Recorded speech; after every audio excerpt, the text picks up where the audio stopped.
सुनते ही अभिनव के होश उड़ गए। उसने अकरम को घूरते हुए देखा और बोला, तुम्हारे जासूस क्लैरॉन होटल के आसपास भी है? हाँ, मैं बस यही पता करने की कोशिश कर रहा हूँ कि हमारे ग्रुप में असली भेड़िया कौन है, और मुझे लगता है कि दिक्पाल भी यही कर रहा होगा।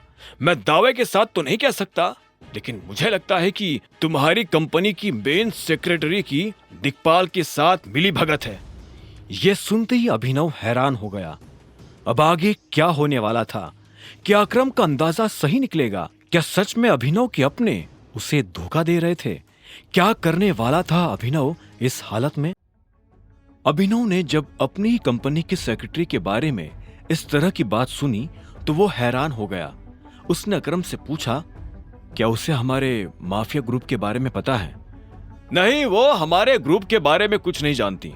अकरम के मुंह से यह जवाब सुनते ही अभिनव के दिमाग में तुरंत एक विचार आया। उसने कहा, चीजें हद से ज्यादा बिगड़ जाए उससे पहले अच्छा यही होगा कि मैं अपनी ही कंपनी में काम करना शुरू कर दूं। बाहर वालों को यह खबर नहीं लगनी चाहिए कि हम दोनों के बीच में क्या रिश्ता है। जब तक मैं उस जासूस को और अपने पिता के कातिल को नहीं पकड़ लेता, तब तक मुझे यह करना ही पड़ेगा।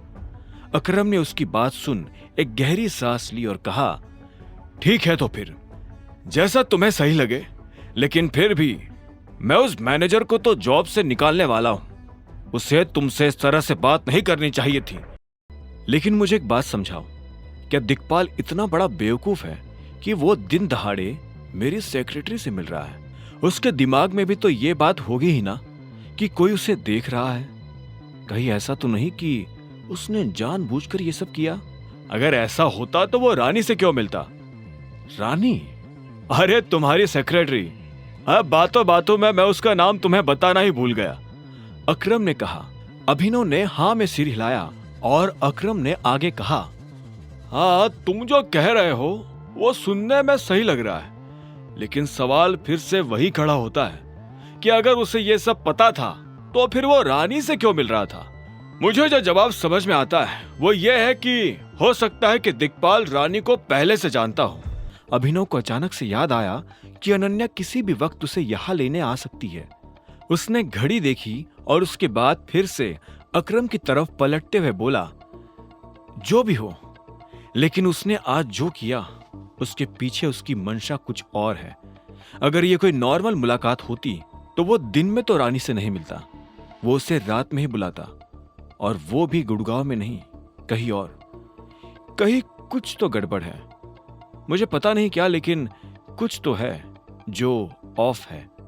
हो सकता है कि उसने ये सब सिर्फ हमें दिखाकर उलझाने के लिए किया हो, अकरम ने कहा।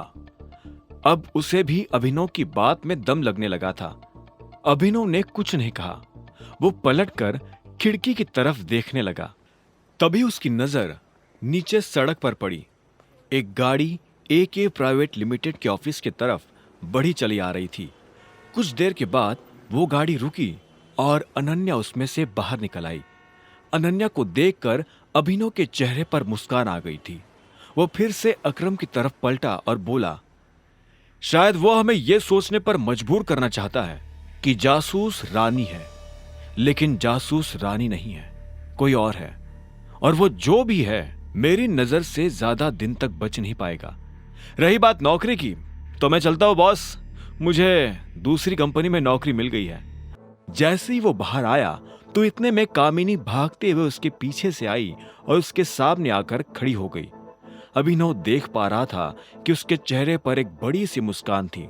मुस्कान के पीछे की वजह समझने में अभिनव को ज्यादा देर नहीं लगी और उसने कहा, कॉन्ग्रेचुलेशंस। कामिनी उसकी बात सुनकर जोर से हंसी और बोली, मुझे पता नहीं था कि मुझे ये खुशी इतने जल्दी नसीब हो जाएगी। मुझे नहीं लगा था कि तुम इतनी आसानी से मेरा पीछा छोड़ दोगे। अभिनव ने उसकी बात का कोई जवाब नहीं दिया। वो भी बस कामिनी के साथ मुस्कुरा रहा था। इतने में कामिनी उसके पास आई और बोली, लेकिन मुझे अभी भी एक बात समझ में नहीं आ रही है। तुमने उस दिन होटल में 5 लाख का बिल कैसे पे किया? तुम्हारी शक्ल देखकर लगता नहीं कि तुम्हारे पास इतने पैसे जिंदगी में कभी होंगे। इस बारे में मुझे किसी को भी सफाई देने की जरूरत नहीं है, तुम्हें तो जरा भी नहीं। अभिनव ने कहा। कामिनी उसका जवाब सुनकर एकदम पीछे हटी और बोली, बिल्कुल, मैं कह भी नहीं रही कि तुम मुझे सफाई दो, क्योंकि मुझे तो इसका जवाब पहले से पता है। अनन्या सिंह, तुम नहीं चाहते ना कि लोगों को यह पता चले कि तुम्हारी शादी अनन्या से हुई है ना? वही तुम्हें खिला रही है, पिला रही है, कपड़े दिला रही है, तुम्हारा खर्चा उठा रही है। इनफैक्ट होटल का बिल भी तो तुमने उसी के पैसों से भरा था।